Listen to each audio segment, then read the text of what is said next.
make time for me a priority in a big homeschool family with a special needs daughter? I'm gonna talk about that one right now. First of all, I want to say this is a collaboration with my dear friend Toni at Our Thrifty Homeschool. Toni is an amazing woman. You have to check out her channel. She's very thrifty. She just recently bought a farmhouse and they're redoing it, so there is definitely a need for her to be thrifty. And she does everything from homeschooling to book hauls, thrifty book hauls, to DIYs and wall art. So you gotta check out her channel. I will stick a link in the description box below, but also check out this video. I will stick that in the description box below as well, because we're talking about how to make priorities for us with a big family. And me specifically, who has a special needs daughter, because we all know, and there's no offense, but if you have a child with special needs, you know it's like having 2 or 3 kids. They need more. They need more attention. They need more love. They need more therapies. They need more time with us. But how do I make time for me? So the first thing I did is I had to first figure out what me time looked like, because quite frankly, I've never really sat down to think about what kind of me time I want. I don't even know what I like to do anymore, except cook and clean and play with my kids. And only one of those things I actually like to do. So I compiled a list of the realistic stuff, and then I compiled a list of the wish list. That wish list stuff probably will never happen, like, you know, going to bed early and reading a book till I fall asleep. That's probably never gonna happen until Jesus comes back. That's kind of how I feel right now. So I use this wonderful planner from my dear friend Plan Prep Pray. I'll stick a link to her planner down below, and it's so good at keeping me organized. And I'm not an organizer type person, but I'm finding myself using this planner. So if you don't have a planner this year, this is definitely something that you need to check out. The next thing I did is I looked up some ways that I could save some time. There's a ton of stuff on Google, and yep, totally stole some ideas. The first thing I found that was helpful to me is to monitor my day. So tomorrow and this week, what I'm gonna do is sit down and see what I actually spend my time on. In fact, did you know there's a little secret way on your phone to find out how much time you've spent on your phone? Like, what did I do for 9 hours? Then of course you wanna see how long it takes you to cook, and it takes you to drive places. What do you actually spend time on, and what kind of things can be combined? What kind of things can be thrown out? And what type of things are important and need to be kept? Next, I made a list of my priority, and that considers things like homeschooling certain subjects, cooking, obviously cooking, spending time with your kids, because quite frankly, that is a priority. And one of the things I really want to do with my kids is learn how to hoverboard. I want to learn how to hoverboard. So that goes down on my priority list. And also I have to write down some me time here and there. Now, me being the extrovert I am, I've finally come to the conclusion that I'm an extrovert. Some of my me time is actually spending time with my husband and spending time with my friends and spending time, honestly, with my kids. And that's the truth. I like to spend time with my kids, and I do consider learning like a hoverboard me time. I really do.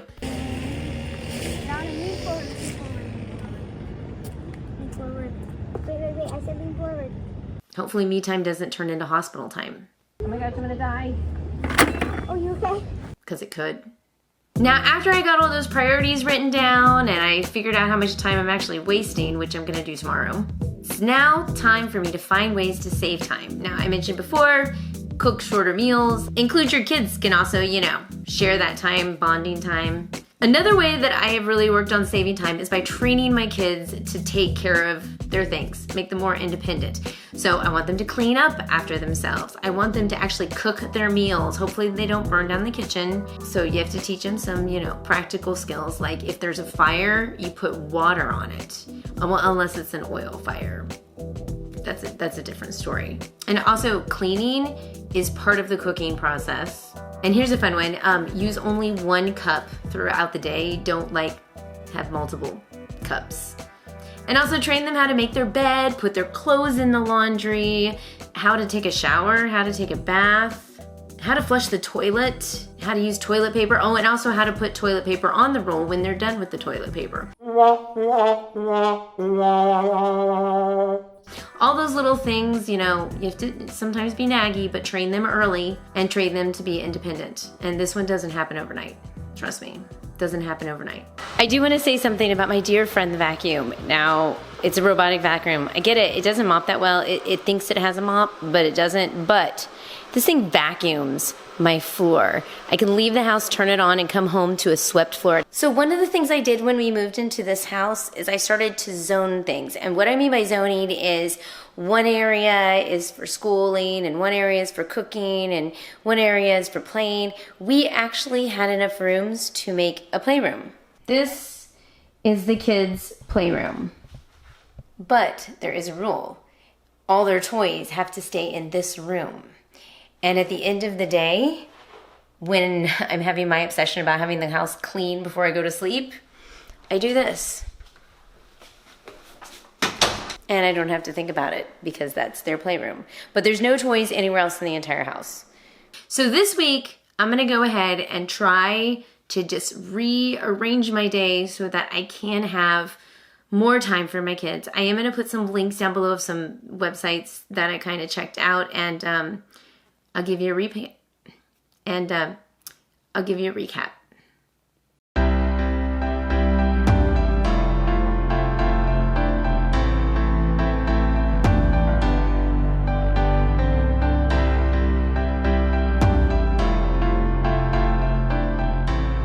Good morning. So today I am definitely keeping track of my day and writing down how it's going. Got the kids up at 7:30, loaded them in the car so we could be out of the car by 8:30 because we had to pick up some gas and take Naomi to aquatherapy.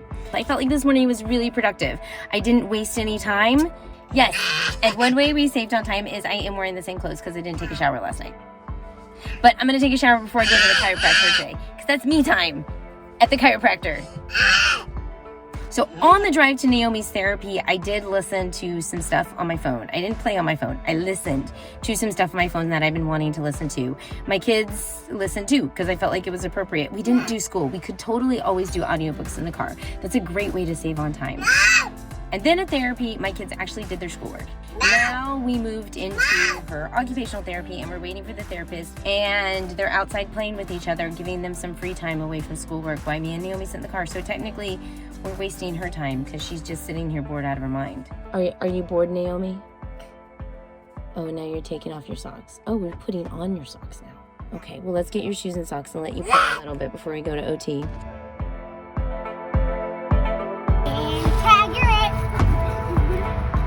I totally think it's important. If I have to have me time, my kids also have to have me time. So that's why this 30 minutes of just running around, we might go down to our little favorite spot in a little bit, but it's good to let them have their free time.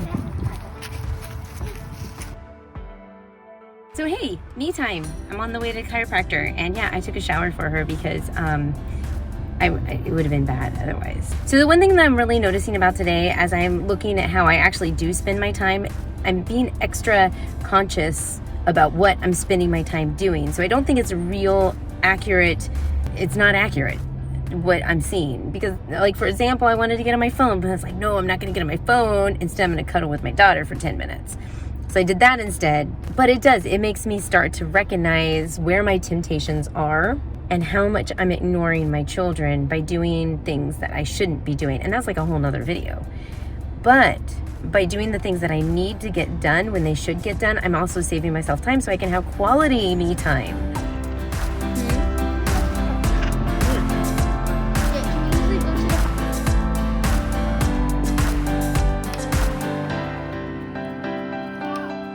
Where's the fish, Naomi? You don't know? Where's the fish? Oh, you found it. So to recap everything and also share with you what I have learned, one, I need to make sure I'm writing things down. I learned how to use a planner too this week, but I really did need to write some stuff down. And even if I just write it down that one time, I can always reflect back on it to see, what my priorities are. Those things that are work related, school related, kid extracurriculum related, their me time, my me time, what I like for me time, husband and me time, those kind of things. Had to write that down. Then I realized I needed to plan my me time, like going to the chiropractor or playing a board game. We had to plan playing a board game. Otherwise, that wouldn't have happened. That wasn't me time, but that was me realizing that I do waste a lot of time, which brings me to number 2. Recognize what your time wasters are. That's when you're monitoring your day, right? And you're like, wait, I spent way too much time on my phone today. Or I went back and re-cleaned the stove like 5 times today, when really you just need to do it at the end of the day, or stuff like that, like little fillers here and there. Of course, another one, snacking. Do you really need to snack several times a day? Of course, when you have a child with special needs or with Down syndrome, there's always this idea of spending more time with them on things that usually take people like a minute to do, like going to the bathroom or eating their dinner or putting clothes on. Like all those things take a lot of time with my daughter, and they're not time wasters. They're priorities because she needs to learn how to do them on her own. So I always have to take that into consideration. And scheduling me time, super important to do, or you're just not going to get it. The third thing I discovered this week is when I get enough sleep, I don't get lazy. I get things done. So on a night when I didn't get much sleep, I found out in the morning I was very tired. I moved slower, as opposed to the night that I got 8 hours of sleep where I was go, go, go. I had energy. My brain was working properly. I knew what came next, and I had more patience. I actually think I'm going to do an experiment where I see what happens if I get enough sleep through the night. Go to bed early. See if that changes things during the day. Actually helps me with time management. I don't know. I'm going to have to do that experiment. I'll make a video. So that about sums it out. I hope that was helpful. And if you have any other advice, please leave it down in the comments below, because I'm always trying to improve and do things better. Check out Toni's video, and that will also be in the description box below. And don't forget to subscribe to our channel if you want to see more with our family, learn more about tips and tricks and support and homeschooling in general, along with my daughter who has special needs. She has Down syndrome, and come journey with us. Until then, we will see you in our next video.